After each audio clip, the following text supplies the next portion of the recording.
Boa tarde, minha gente. Venho aqui me apresentar. O meu nome é Josiane, mas pode de Josi me chamar. Trabalho com carinho e dedicação, organizando e compartilhando informação, direto do Céu Capão, na Biblioteca Tula Pilar. Boa tarde, meu povão. Venho aqui me apresentar. Sou o bibliotecário Mário, da Biblioteca do Céu Capão, a Biblioteca Tula Pilar. Preste muita atenção no que vamos falar. Mistura da cultura indígena, portuguesa e africana, formou-se a nossa cultura popular. A literatura em cordel, vamos agora apresentar. A cultura popular brasileira. O que seria a cultura popular brasileira, não é? Bom, como todos nós sabemos, a identidade do nosso país, o Brasil, foi se formando pela mistura de povos indígenas, brancos e negros, resultando nessa cultura, muito rica e diversificada que nós temos. O nosso país, ele é um país que tem uma grande extensão de território, não é? E assim, ele é dividido em 5 grandes regiões: o Norte, o Nordeste, o Centro-Oeste, o Sul e o Sudeste. E cada região dessa possui uma particularidade, Suas crenças, suas próprias tradições, suas próprias convicções, Suas próprias festas, músicas, danças, culinária, sua própria literatura, Festas como o Carnaval, a festa junina, o boi-bumbá, Músicas como músicas sertanejas, cantigas de roda, bossa nova, samba, funk, músicas folclóricas, São diversas formas de manifestação cultural, como danças, quadrilha, carimbó, o frevo. E na literatura, nós temos mitos do folclore, lendas urbanas, adivinhas e a literatura em cordel. E é justamente sobre essa manifestação cultural brasileira que vamos falar hoje, a literatura em cordel. Essa manifestação cultural, ela é tipicamente do Nordeste do Brasil, Ela foi trazida pelos portugueses, e sua essência é até bem mais antiga, lá datada da Idade Média. No Brasil, ela ganhou força em todo o nosso país, quando muitos nordestinos migraram para outras regiões do país, A literatura em cordel é uma manifestação artística que combina vários elementos, como a escrita, a oralidade e a xilogravura. Esse tipo de literatura era utilizado em folhetos que são tradicionalmente vendidos em feiras livres, feiras populares. E ela se caracteriza muito por textos rimados, que são impressos em folhetos, sem muitas folhas, com imagens em estilogravura, que é bem característico dessa arte, da literatura em cordel. E eles são pendurados em cordas, assim como isso. Por isso que vem o nome, literatura em cordel, que são pequenos folhetos, textos pendurados em cordas. E esses textos, eles costumam abordar diversos temas, como religião, personalidades locais, lendas folclóricas, também sobre contextos históricos e sobre causas sociais. Os cordelistas eles usavam de vários meios para chamar a atenção para seus folhetos, a literatura em cordel. E uma delas era contar sua poesia escrita por meio do repente. Mas não se confunda, o repente e a literatura em cordel são manifestações culturais diferentes, não é, Josiane? É isso mesmo, Mário. Então, gente, deixa eu continuar falando dessa literatura tão rica, que é a literatura de cordel, através desses 4 livros que estão aqui expostos para vocês, Esses livros, eles fazem parte do acervo da biblioteca aqui Tula Pilar, no Céu Capão Redondo. E esses livros, eles são escritos em cordel, E eles falam do cordel. E eu tenho esse primeiro livro aqui, que é o Cordel em Arte e Versos, que é escrito por Moreira de Acopiara e xilogravado por Erivaldo Ferreira da Silva. Olha aqui, se vocês conseguem ver, tá? Então, gente, esse livro, ele é muito bacana, muito interessante, porque é o que acontece. O escritor, ele fala um pouco sobre a história do cordel, Ele fala um pouquinho sobre a história do cordel, depois ele discorre sobre alguns escritores importantes, que fizeram a história dessa grande literatura. E ainda fala um pouquinho da experiência dele com essa arte, né, que é desde criança. Depois, ele ensina a fazer um cordel. Vocês estão pensando que é fácil fazer cordel, gente? Que é só rimar, facinho assim, rima fácil? Não é não, né, Mário? Não. Nós tentamos fazer, né, um cordel, que foi este início, né, a nossa apresentação, né, foi em cordel. A gente não sabe se ficou, 100%, né? Mas a gente tentou, de acordo com as características necessárias para se fazer um cordel. E nesse livro ele ensina a como fazer, porque para fazer um cordel você precisa de rima e de métrica, né? Os versos eles podem ser em sextilho, setilho, oitavas, né? Décimas. Então, gente, tem assim, é todo um processo aí, não é fácil assim não, né? E o Moreira de Acopiara, ele ensina a fazer um cordel, né? E ele traz exemplos nesse livro com alguns cordéis, né? E ele ensina também a fazer essa arte aqui, ó, que é a xilogravura, tá?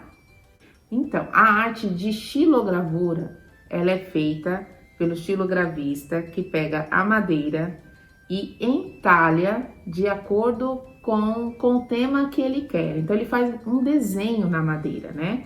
Ele pega a madeira e ele vai entalhando até ele ter aquele resultado, né?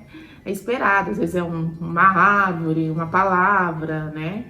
E é isso que acontece. Então, depois ele passa uma tinta em cima da madeira e usa a madeira como uma espécie de carimbo em uma folha, onde ele transfere aquela imagem, né, que ele entalhou na madeira para a folha, né? Então, isso é a xilogravura, né?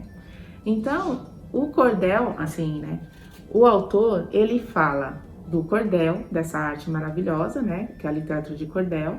Ele fala sobre essa arte que é a xilogravura, né? E ainda ensina a fazer um cordel, né? Então, esse livro é muito bacana. Ah, e detalhe, todo escrito em cordel, tá? E aí, nós temos um segundo livro. O segundo livro é Desafios de Cordel, que foi escrito por César Albey e ilustrado por Fernando Vilela, tá? É este aqui. Esse livro, ele segue a mesma linha do primeiro, né? Do cordel em arte e versos. Por quê? O autor, ele também traz uma breve história do cordel, né? Ele também ensina a fazer cordel, né? Ele, aqui no livro, tem até uma tabela de métrica, né? Assim, uma tabela de modalidade métrica, né? Para se fazer um cordel. E, além de ensinar a fazer o cordel, ele também ensina a fazer a xilogravura e ele também traz um contexto histórico sobre o repente, que é uma outra arte que às vezes ela é confundida com a literatura de cordel, porque ela também utiliza rimas, né? Rimas, métricas, e as pessoas às vezes elas confundem, né? Elas são artes muito próximas da região do Nordeste, né, Mário? Mas elas são diferentes, né? Elas são parecidas, porém diferentes, não é a mesma coisa, né? A literatura de cordel, assim, a característica dela é que ela é escrita em versos, né? Ela tem a métrica, mas é meio que uma linguagem, é meio que coloquial, tanto é que as pessoas, né, que os cordelistas, eles utilizavam, né, a literatura para que ela pudesse ser utilizada de forma oral. Então, eles iam para as feiras, né, para os mercados, e eles expunham os cordéis, né, e depois eles oralizavam, né, a poesia que estava ali, né, impressa. Para chamar a atenção do Para público. chamar a atenção, para informar, né. E aí, no caso, o repente, ele também, né? Assim, os repentistas, né? Que a pessoa que faz repente é o repentista. Os repentistas, eles cantam, né? Esses versos, né, Mário? Eles cantam, e, assim, eles cantam e geralmente eles utilizam instrumentos para isso, né? E os repentistas também, eles meio que se desafiam, né? A gente ouve dizer que os repentistas, assim, que o repentista ele pode fazer um repente solo, né? Ou acompanhado de um outro repentista, né? Que aí a gente tem a questão dos desafios, né? E assim, né? Que uma outra característica é que esses repentes, né? Eles são criados de forma... Improviso, muitas das vezes, né? Improvisada, né? E esse improviso que é a mágica do negócio, né? Porque você joga um tema ali e eles começam o desafio, começam a duelar, né? Por meio de improviso. E tudo ali, ó, de acordo... Isso. Né? E tudo de acordo com a métrica, né? Que impõe lá no processo de criação do repente, né? Então, ele traz também esse contexto, né, histórico, essa breve introdução sobre o que é o repente. Então, veja que coisa maravilhosa, gente. A literatura de cordel é uma arte que traz mais duas artes ali, né? Estão caminhando juntas, né? Que elas caminham juntas, né? Que é a literatura, a xilogravura, né? E o próprio repente, né? Porque eles estão caminhando ali juntos, né? E a característica que é semelhante também é que ele também é todo escrito em cordel. Então, são livros muito bacanas para quem está iniciante aí no assunto, ou que está meio que curioso para saber, assim, né? Um pouquinho mais, ou tentar fazer o seu primeiro cordel, como foi o meu caso do Mário, né? Ó, a dica, né? Pode pegar aqui na biblioteca, tá bom? E agora a gente tem mais 2 livros, né? Que o Mário também vai falar um pouquinho, porque ele falou um pouquinho da cultura popular, né? E a cultura popular tá recheada de mitos e lendas, né, Mário? Justamente, a nossa cultura popular é tão vasta e tão rica, né? Que nós temos diversas lendas urbanas, mitos, contos, lendas, né? Então, esse livro aqui, que ele é escrito por Moreira de Acopiara, que é justamente o mesmo escritor que fez esse curioso livro, que ele te mostra, te conta o que é o cordel por meio de cordel, né? E ele nos apresentou com esse daqui também. Medo, né? E é ilustrado por Michel Berrat, né? As xilogravuras são de Michel Berrat. E o interessante desse livro aqui é porque ele está conversando com outra cultura popular, né? Engraçado. A literatura em cordel, né, se juntou às lendas urbanas, né, de toda a região do Brasil, né? Toda a região do Brasil tem as lendas urbanas, né? Quem é que não conhece a loura do banheiro? Quem é que não conhece o homem do saco, né, que anda pelas ruas, né? Então, muito legal esse livro, porque ele traz diversas lendas urbanas de toda a região do Brasil, entendeu? Xilogravado, né? Xilogravuras maravilhosas. Aqui, no caso, elas estão meio que colorizadas, mas geralmente elas são tradicionalmente em preto, né? Justamente por aquela característica, né, meio que antiga, né, que não tinha cores, né, era entalhado madeira, a tinta era preta, né. E as xilogravuras são lindas, né. Vou ler aqui um pedaço para vocês da A Loira do Banheiro. Ela gosta de assustar, menino que é desordeiro, e é no banheiro da escola que ela se esconde primeiro. De repente ela aparece e todo mundo a conhece, por A Loira do Banheiro. Muito rico esse livro, porque ele versa cultura do Nordeste, literatura em cordel, com a cultura do Brasil inteiro, né? Que são as lendas urbanas. Isso, né? Mesmo. Na mesma linha, esse livro aqui, de Mireuda Longobardi, né? Mitos e Lendas do Brasil, em cordel, né? A mesma ideia desse daqui, das lendas urbanas, só que esse daqui vai mais para os mitos, para aquelas lendas tradicionais que a gente conhece desde quando é criança, né? Que nossos passados, nossos avós, nossos pais sempre repassam pra gente. A lenda do Boto, a lenda da Iara, do Uiapuru, né? Todas estão aqui nesse livro. Vamos dar uma olhada. Estilogravuras também lindas. O Saci, quem não conhece, né, a história do Saci. A Yara, vamos ler um trecho aqui desse da Yara. Dona de uma voz doce, é jovem e muito bela. Yara é o lindo nome da fascinante donzela, que leva os apaixonados a seguirem sem cautela. Linda e enigmática, cabelos longos ao vento. O seu canto é hipnótico, atraindo-os para dentro. Das águas muito profundas, depois só resta lamento. Quem conhece a história da Yara, né? Então, muito interessante também esse livro, né? São cultura popular brasileira que se encontram, né? A cultura de cordel, a literatura de cordel com as narrativas de todas as regiões. Norte, Nordeste, Sul, Sudeste, Centro-Oeste. Nesses livros aqui. É isso aí. Compartilhar com vocês o acervo da nossa biblioteca, né? E agora a gente vai finalizar essa nossa conversa, né? Com um cordel de despedida, né, Mário? Justamente.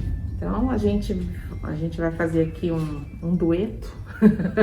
E é justamente desse livro que foi ilustrado por Fernando Vilela, né? Isso. Desafios de Cordel de César Obey. Isso.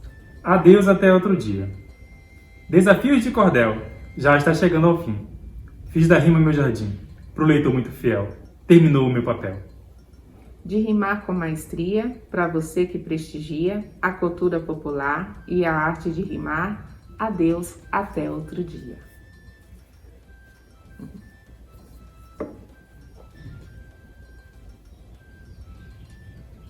Ah, pessoal, e esquecemos de informar algo para vocês. Antes de acabar esse vídeo, vocês irão assistir um passo a passo de como fazer uma xilogravura com crianças. Para quem tem criança em casa, né? Elas estão aí em casa, entediadas, né? Por conta da pandemia. Então é mais uma opção para vocês poderem tá trabalhando a criatividade das crianças, né? Então nós fizemos um passo a passo de como fazer uma xilogravura. Nós fizemos esse passo a passo com a minha filha, a Dandara. Ela tem 3 anos, né? Então vocês vão ver um vídeo agora ensinando a fazer uma xilogravura. No vídeo a gente passa os materiais que serão utilizados. A gente diz que a xilogravura ela será feita com com uma folha de EVA, né? Mas você também pode utilizar aquelas bandejinhas de frios que a gente compra no mercado. Então você pode usar tanto a folha de EVA para fazer a xilogravura, né, para ser o suporte, como essa bandejinha de frios, né? Ela também traz o mesmo efeito, né? E outra coisa que também dá para substituir é o pincel, porque você vai precisar de um pincel para pintar a base, né, que é o EVA. E você também pode utilizar, se você não tiver o pincel em casa, você pode utilizar aqueles rolinhos, né, de tinta pequenininho, né, aqueles rolinhos de tinta, né, acho que é esse o nome, rolinho, tá bom? Então, agora a gente vai deixar vocês com o passo a passo de como fazer uma xilogravura com crianças. E isso serve tanto para os pais que estão em casa com as crianças, quanto para os professores também, tá bom? Então é isso, gente. Até a próxima. Vamos começar. Você vai precisar de folha sulfite, folha de EVA, lápis preto, caneta, pincel e tinta à base de água. Primeiro, faça um desenho na folha de EVA com o lápis. Aqui vamos desenhar um cacto.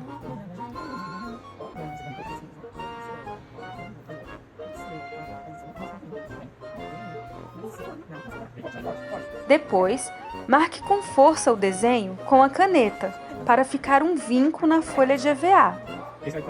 É necessário marcar bem o desenho.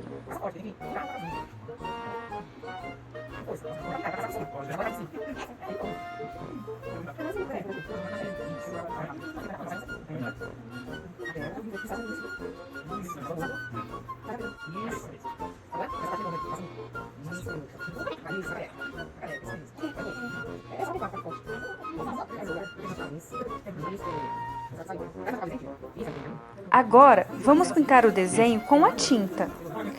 Passe a tinta com o pincel em todo o desenho. Procure não deixar muito encharcado de tinta, para ter um bom acabamento.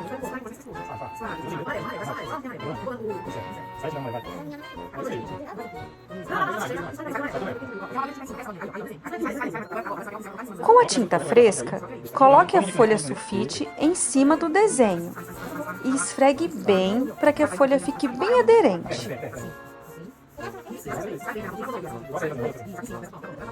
Depois, retire a folha com cuidado e a sua xilogravura está pronta.